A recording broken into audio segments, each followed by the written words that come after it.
Latest updates ఎప్పటికప్పుడు పొందడానికి Big TV WhatsApp channel follow అవ్వండి. లింక్ డిస్క్రిప్షన్ లో ఉంది.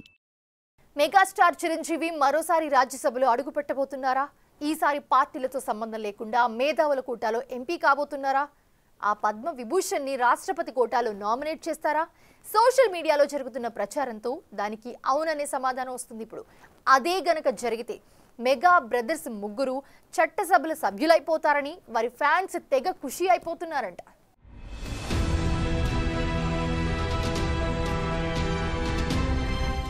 పవర్ స్టార్ పవన్ కళ్యాణ్ తన కెరియర్ ని పనంగా పెట్టి పొలిటికల్ ఎంట్రీ ఇచ్చారు. మొదట్లో తన అన్నయ్యకు అండగా ప్రజారాజ్యం పార్టీ తరపున 2008లో విస్తృత స్థాయిలో ప్రచారం చేశారు. అయితే ప్రజారాజ్యం పార్టీకి ప్రజల ఆశీర్వాదం దక్కలేదు. చిరంజీవి తన పార్టీని కాంగ్రెస్ లో విలీనం చేయడంతో పవన్ రాజకీయాలకు దూరమయ్యారు. అప్పుడు ఆయన పాలిటిక్స్ లోకి రీఎంట్రీ ఇస్తారని ఎవరూ ఊహించలేదు. ప్రజాసేవ కార్యక్రమాలు నిర్వహిస్తున్నా తిరిగి రాజకీయాల్లోకి రారని అంతా భావించారు.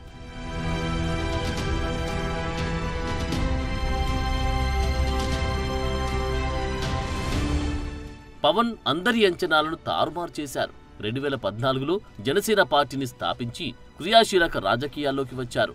అప్పుడు ఆయన ఎన్నికల్లో పోటీ చేయలేదు. టీడీపీ, బీజేపీలకి తన సంపూర్ణ మద్దతు తెలిపి అధికారంలోకి రావడానికి తోడ్పడ్డారు. అయితే 2019లో మాత్రం టీడీపీ నుంచి విడిపోయి సోలోగా పోటీ చేసి ఒక్క సీటుకే పరిమితమయ్యారు. పవన్ కళ్యాణ్ పోటీ చేసిన 2 స్థానాల్లో ఓడిపోయారు.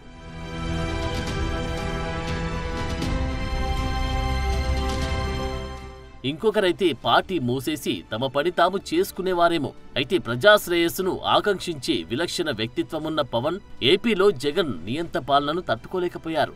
తిరిగి కూటమి ఏర్పాటులో కీలక పాత్ర పోషించారు. ప్రభుత్వ వ్యతిరేక ఓటు చీలిపోకూడదని పట్టుబట్టి తిరిగి 2014 నాటి కాంబినేషన్ ని రిపీట్ చేయించారు. ప్రస్తుతం డిప్యూటీ సీఎంగా జాతీయ స్థాయి ఇమేజ్ సంపాదించుకున్నారు.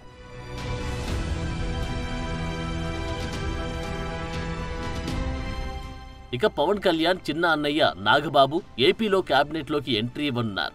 రాజ్యసభకు వెళ్తారనుకున్న నాగబాబుకి అనూహ్యంగా క్యాబినెట్ బెర్త్ దక్కనుంది. అనకాపల్లి ఎంపీగా పోటీ చేయడానికి సిద్ధమైన నాగబాబు ఆ సీటుని బీజేపీ కోసం త్యాగం చేయాల్సి వచ్చింది.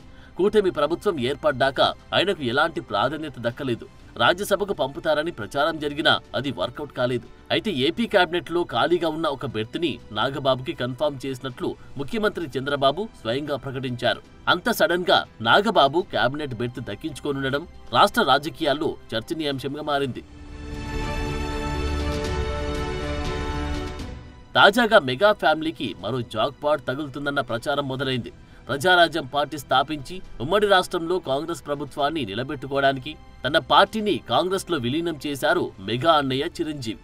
అప్పట్లో ఆయనకు రాజ్యసభ సభ్యత్వం కట్టబెట్టిన కాంగ్రెస్ కేంద్ర మంత్రిని కూడా చేసింది. రాష్ట్ర విభజన తర్వాత రాజకీయాలకు దూరం జరిగిన చిరంజీవి తటస్థంగా ఉండిపోయారు. ఆయనపై బీజేపీ ప్రత్యేక ఫోకస్ పెట్టిందని, ఆ క్రమంలో ఆయనకు ప్రతిష్టాత్మకమైన పద్మ విభూషణ్ పురస్కారం దక్కిందంటారు.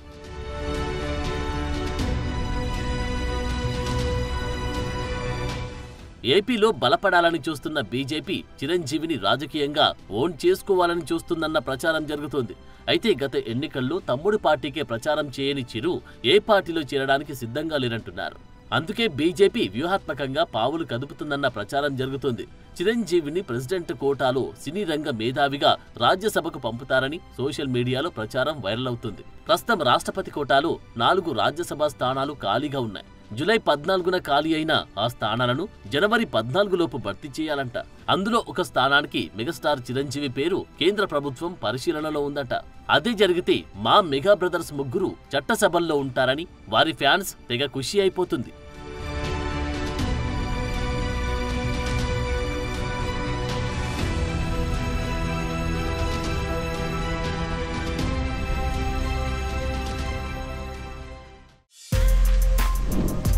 For more videos like this, subscribe Big TV channel.